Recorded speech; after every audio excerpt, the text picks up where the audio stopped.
La parole est à Monsieur Dalle. Merci, Monsieur le Président, Madame la Ministre, Monsieur le Ministre, chers collègues. Après la proposition de décret de parcours d'intégration, le retour de la proposition de décret de parcours d'intégration, voici le troisième volet, parcours d'intégration, résolution. À la lecture du document, je dois vous avouer que j'ai d'abord cru à un communiqué de presse, ou une revue de presse plutôt, reprenant certaines phrases des uns et des autres, mais il y a trois demandes à la fin, c'est une résolution. Nous avons déjà eu l'occasion d'évoquer, chacun lors de débats précédents, notre manière d'envisager la forme que doit prendre ce parcours, qu'il soit d'accueil ou d'intégration, selon les formules utilisées. Je vais donc pouvoir vous refaire la totale.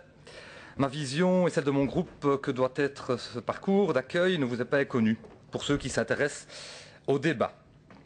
Pour ceux qui s'y intéressent de manière plus récente, c'est une vision qui peut être définie en trois mots: émancipation, autonomie, efficacité.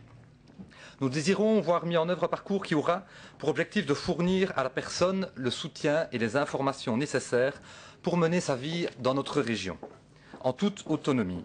Nous désirons voir mis en œuvre un parcours d'intégration qui ne doit pas être un parcours d'assimilation ou de formatage, mais bien un parcours qui donne de l'autonomie, qui émancipe et permet de se prendre en main, d'aller vers plus d'indépendance de la société dans laquelle ces personnes vivent et vivront.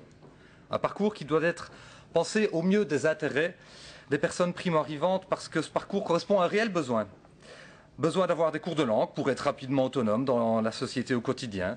Besoin d'être épaulé au niveau de l'insertion socio-professionnelle, mais aussi besoin de mieux décoder la société dans laquelle ils arrivent, et cela dans un parcours global.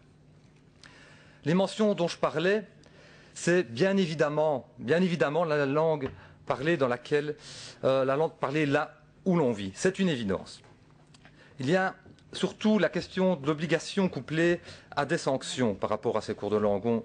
C'est un point qu'on a souvent évoqué. Et ce point est intimement lié à la question de l'offre du parcours. En effet, quel sens aurait une obligation de suivre un parcours dont l'offre ne serait pas suffisante pour accueillir toutes les demandes? D'ailleurs, il serait intéressant de pouvoir quantifier le nombre de personnes ne souhaitant pas suivre ce parcours. À vous attendre, Monsieur Boursu, on a l'impression qu'ils sont nombreux. Est-ce vrai? Je n'en suis pas sûr, je n'en suis pas certain, nous n'avons pas les chiffres sur lesquels se baser. Mais ce qu'on constate, c'est qu'en Flandre, les modules de l'Inburgering sont embouteillés. Des listes d'attente de plus d'un an sont constatées avant de pouvoir suivre des cours de langue ou de bénéficier d'une aide à l'insertion socio-professionnelle. À Verviers, dont on a parlé, ma collègue Muriel Tarnion, lors des questions d'actualité, le directeur du Centre régional verviétois d'intégration nous confirme que c'est le cas également. Les modules de cours de langue sont embouteillés, comme dans l'ensemble de la Wallonie d'ailleurs. Alors, que voulons-nous? Des prises de position tape à l'œil ou une politique efficace? Avant tout, se pose la question de l'accès rapide à ce parcours. C'est cela qui sera gage d'efficacité de cette politique d'accueil et d'intégration. Une obligation de résultat, d'efficacité, qui rencontre les besoins des personnes auxquelles s'adresse ce parcours. Je plaide pour que notre objectif soit que 100% des primo-arrivants aient accès à ce parcours. Sans cela, nous passerons à côté du but poursuivi. C'est le préalable indispensable, nécessaire à toute obligation envers les primo-arrivants. Mais au-delà de ces considérations sur notre vision de ce parcours, je vais m'intéresser aux points de demande de cette résolution, qui sont au nombre de 3. Premièrement, le MR demande, et je cite, de prendre conscience de l'importance pour chaque bénéficiaire d'acquérir l'autonomie qui émancipe, permet de se prendre en charge, de s'intégrer dans la société, etc. Je dois vous dire que je me suis posé la même question.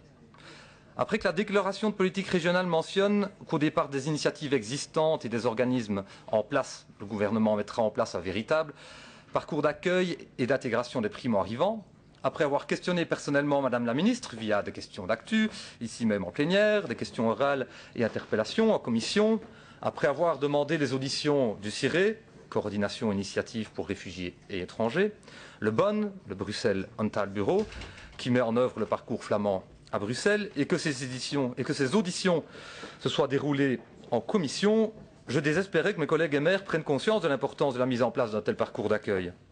Mes craintes se sont envolées lorsque, suite à tout cela, une première initiative MR a vu le jour. Mieux vaut tard que jamais, j'ai envie de dire.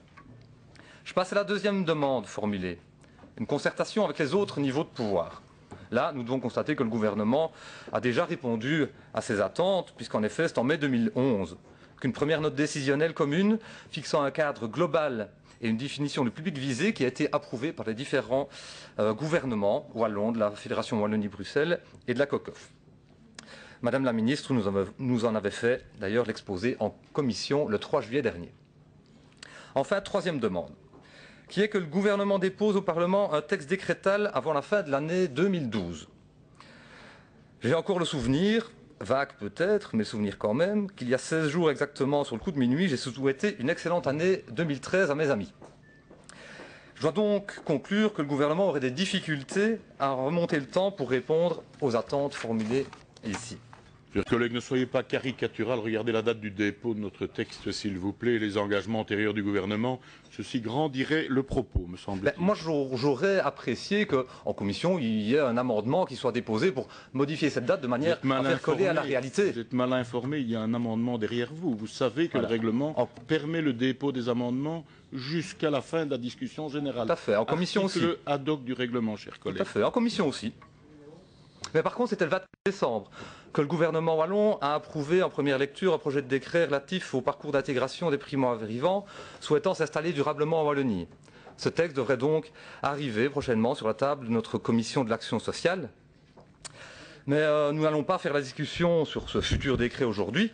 Ce n'est pas l'objet de nos interventions, mais bien la proposition de résolution formulant les trois demandes que j'ai évoquées.